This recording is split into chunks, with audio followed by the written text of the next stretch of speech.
चलिए आज हम बनाते हैं मूली के पकौड़े और धनिए की चटनी। इसके लिए हमने मूली को घिसकर उसमें बेसन, नमक और हल्दी डाला और फिर थोड़ी सी कश्मीरी मिर्च और सबको फिर हमने फेंट दिया है। फिर हमने चूल्हे पर मीडियम आंच में कढ़ाई चढ़ाई और उसमें सरसों का तेल या फिर आप जो भी ऑयल यूज़ करते हो वो डाल सकते हो। और फिर उसमें हम ये जो ग्रेवी है उसे डालते हैं और हल्के सुनहले होने तक तलकर उसे निकाल कर फिर हम धनिया की चटनी बनाने के लिए धनिया, थोड़ी सी मूली डाल दें, फिर आदि, लहसुन, हरी मिर्च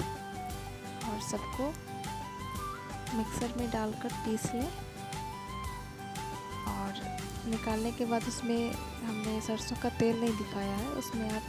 नमक डालें और फिर थोड़ी कच्ची सरसों की तेल मिला